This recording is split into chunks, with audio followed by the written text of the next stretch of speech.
নমস্কাৰ বন্ধু বান্ধৱীসকল, আপোনালোক সকলোকে স্বাগতম জনাইছোঁ আপোনালোকৰ চেনেল স্বাভিমানী অসমলৈ।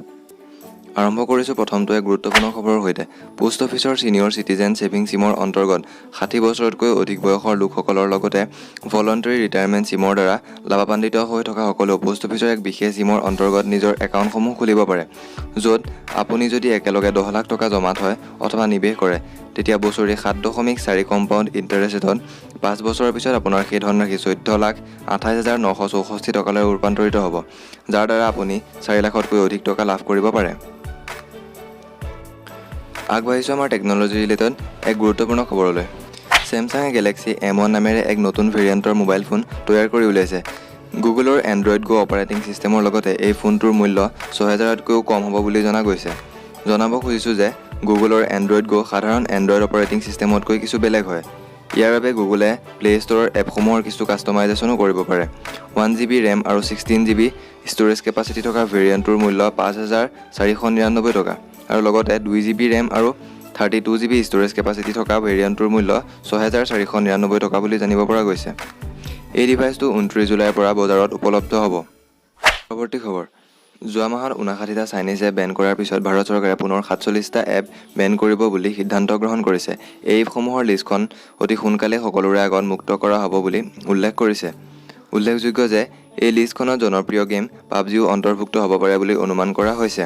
ইয়াৰ লগতে ইউজাৰ প্ৰাইভেচি আৰু ৰাষ্ট্ৰীয় সুৰক্ষাৰ প্ৰতি লক্ষ্য ৰাখি আৰু 247টা এপছৰ পৰীক্ষা নিৰীক্ষা কৰা হ'ব বুলিও জনাইছে। বিশ্বত কৰোনা ৰোগীৰ সংখ্যা দিনক দিনে বাঢ়ি থকাৰ বিপৰীতে ৰাজধানী দিল্লীত কমিব ধৰিছে ৰোগীৰ সংখ্যা, যাৰ প্ৰমাণ দিয়ে খালী হৈ থকা বিচনাসমূহে। মন্ত্ৰালয়ে এক টুইটযোগে কয় যে দিল্লীৰ এইমছত 1,515খন ক'ভিড ৰোগীৰে আবদ্ধ বিচনাৰ ভিতৰত 1,283খন বিচনা বৰ্তমান খালী হৈ পৰিছে। পঞ্চমটো খবৰ। গুৱাহাটীত কৰোনা ভাইৰাছৰ তীব্ৰ সংক্ৰমণৰ প্ৰতি লক্ষ্য ৰাখি চেণ্ট্ৰেল ডিষ্ট্ৰিক্টৰ ডেপুটি কমিশ্যনাৰ অফ পুলিচৰ দ্বাৰা গুৱাহাটীৰ চেণ্ট্ৰেল ডিষ্ট্ৰিক্ট এৰিয়াত ছেকশ্যন 144 লগোৱা হৈছে, যাৰ অন্তৰ্গত সীমাবদ্ধতাসমূহ এনেধৰণৰ। ইয়াৰ দ্বাৰা 5 জনতকৈ অধিক লোকৰ সমাগম হোৱাটো নিষিদ্ধ কৰা হৈছে। জনবসতিপূৰ্ণ ঠাইসমূহত বন্দুক, বিস্ফোৰক আৰু অন্য সকলো ধৰণৰ অস্ত্ৰৰ লগতে দুচকীয়া আৰু তিনিচকীয়া বাহনসমূহ নিষিদ্ধ কৰা হৈছে। পাব্লিক প্লেচৰ কোনো ধৰণৰ আন্দোলন, চিঞৰ বাখৰ যিয়ে ধাৰ্মিক আঘাত আনিব পাৰে আৰু শ্লোগানসমূহ নিষিদ্ধ কৰা হৈছে। ইয়াৰ লগতে জুৱা খেল আৰু লাউড স্পীকাৰসমূহ নিষিদ্ধ কৰা হৈছে বুলি জনাইছে। সমগ্ৰ দেশত লকডাউন হৈ থকাৰ বাবে কাম কাজ সকলো বন্ধ হৈ আছে, যাৰ ফলত বহুতো গ্ৰাহকৰ EMI সমূহ পূৰণ কৰা স্থিতিত নাই। সেয়েহে ইয়াৰ প্ৰতি লক্ষ্য ৰাখি RBIয়ে EMI সমূহ জমা দিবৰ বাবে 6 মাহ সময়সীমা দিছিল, কিন্তু এতিয়া কেন্দ্ৰীয় বেংকলৈ মৰটৰিয়াম আৰু নবহাবৰ বাবে এপিল কৰা হৈছে।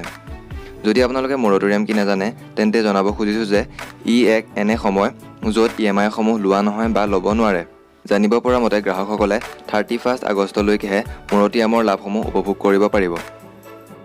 এতিয়া আহিছোঁ আজিৰ দিনটোৰ শেষৰটো চাকৰি সংক্ৰান্তীয় খবৰলৈ।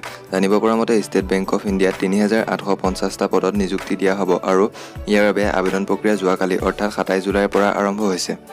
জানিব পৰা মতে SC, ST আৰু PWD সকলৰ বাবে আবেদন মাচুল ৰেহাই দিয়া হৈছে। এই পোষ্টসমূহত আবেদনৰ বাবে বয়সৰ সীমা 30 বছৰৰ ভিতৰত ৰখা হৈছে আৰু শিক্ষাগত অৰ্হতা ডিগ্ৰী পাছ বিচাৰিছে। অনলাইন আবেদনৰ লিংক আপোনালোকৰ সুবিধাৰ্থে ডেছক্ৰিপশ্যনত সংযোগ কৰা হৈছে। যদি আপোনালোকে এই ভিডিঅ'টো ভাল পালে তেন্তে লাইক কৰিব। আপোনালোকৰ এনে সঁহাৰিয়ে আমাক আগবাঢ়ি যোৱাত উৎসাহ যোগাব। এনেদৰে দৈনিক খবৰসমূহ পাই থাকিবৰ বাবে ছাবস্ক্ৰাইব কৰিব পাৰে আপোনালোকৰ চেনেল স্বাভিমানী অসম।